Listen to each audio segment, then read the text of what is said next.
It's Wednesday, and this is the Morning Booster.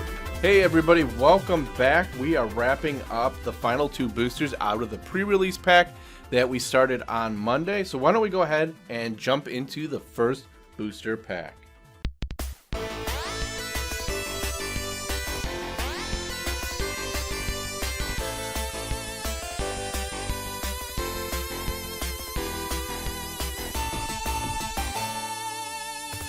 All right, so for this Wednesday, our first card is Tomb Anima.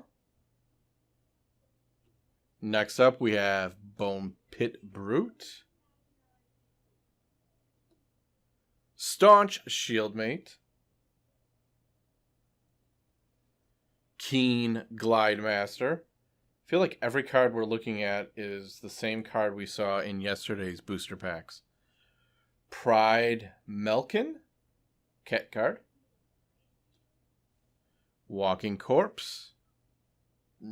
Wow, it's kind of funny when you look at a card that is purely flavor text and it has no special rules to it whatsoever. It almost feels unique now among the creature cards, where every other creature card has some set of additional rules, where this guy's just a flat out 2/2 zombie. Infernal Scarring. Hunter's Edge. Silent Dart. Oh, dear Lord. We're seeing the Silent Darts again from Ikoria. It feels like we're repeating ourselves with this booster. All right, next up, we've got Grasp of Darkness. All right, so here comes our uncommons. First one is the Skyway Sniper. 1 green, has reach. For 1 green and 2 mana, Skyway Sniper deals 1 damage to target flying creature, or target creature with flying. Same thing, just said it differently. Next up we have Chandra's Pyreling. Creature, Elemental Lizard. Whenever a source you control deals non-combat damage to an opponent, Chandra's Pyreling gets +1/+0 and gains double strike.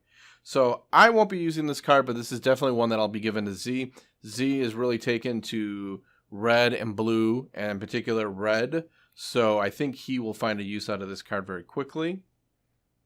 Our third uncommon today is Riddle Form. Okay, it's an enchantment. Whenever you cast a non-creature spell, you may have Riddle Form become a 3/3 Sphinx creature with flying in addition to other types until the end of the turn. Okay. And so, for this Wednesday, our rare or mythic is... boom. Conspicuous Snoop. This is a Goblin Rogue. All right, so he is played with the top card of your library revealed. You may cast Goblin spells from the top of your library. As long as the top of your library is a Goblin card, Conspicuous Snoop has all activated abilities of that card. Oh, wow. That is a cool Goblin. Goblins are a theme that I like. Looking back on the old days, Goblin decks were up there with me with Merfolk. So it's another one that I like to build. I certainly won't play with this card right now, but definitely if I get some more of them, it is something I will consider. We got Thornwood Falls. This is a land card. Tap for 1 green or 1 blue. You gain 1 life. All right, like that. And then finally, we have our Night Token. So for the first booster of the remaining 2 out of the pre-release pack, we ended up with a pretty good rare.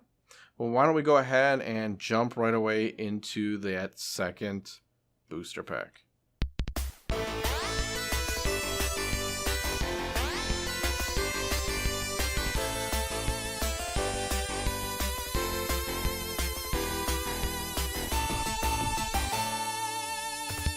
All right, so for the final booster out of the pre-release pack, we start with Lofty Denial.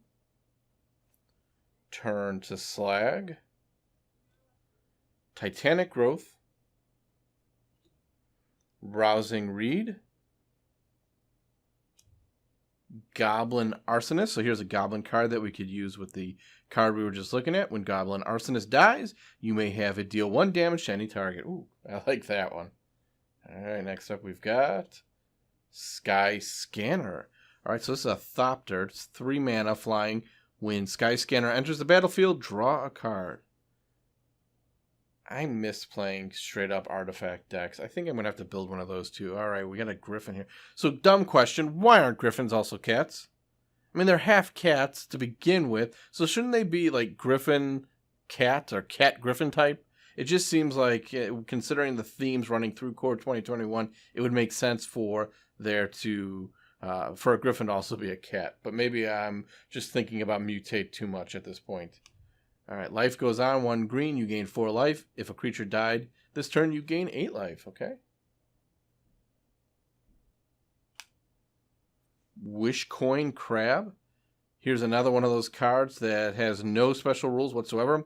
A little bit higher casting cost, but you're looking at a 2/5, so that's understandable. Just fun to see, again, cards that don't have any type of additional rules. They just have the flavor text. All right, so here we go. Now we're going into our uncommons. First one is Kite Sail Freebooter.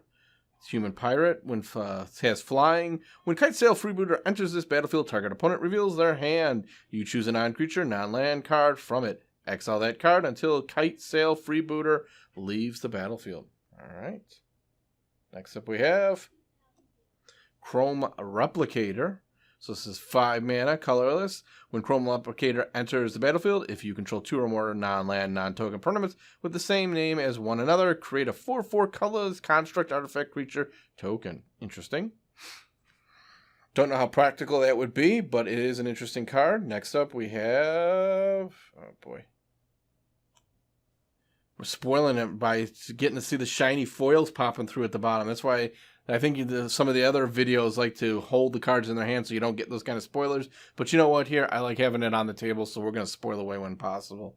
Warden of the Woods. All right, this is a 2 green 4. Has Vigilance. When Warden of the Woods becomes the target of a spell or ability and opponent controls, you may draw 2 cards. He's a 5/7. Heavy casting cost. Pretty good ability. Definitely has got some toughness there that it can hold the wall when necessary. But let's jump ahead here now because we've seen it. So let's find out what it is.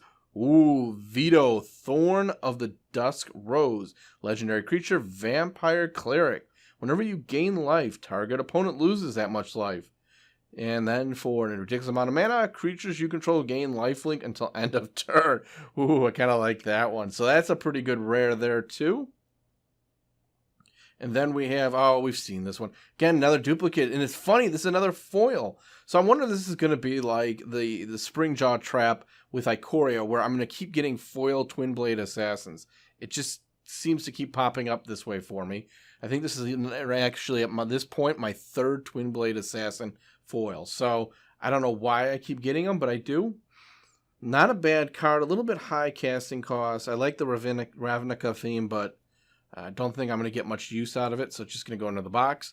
Windscarred Crag. We've seen quite a few of these. I do like these lands better than the actual rares in terms of playability. And then finally, we end up with, oh god, stupid promotional card. All right, so for today, the final 2 packs out of the pre-release package. We got the Vito and we got the Snoop. So 2 pretty good rares overall.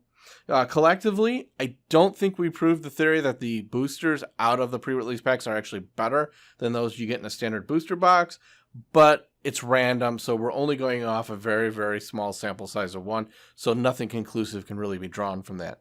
With that said, though, if you've got any comments, thoughts, or feedback about pre-release packs, the chances of getting better cards out of them versus regular booster packs, or anything related to the morning booster, leave those comments on down below.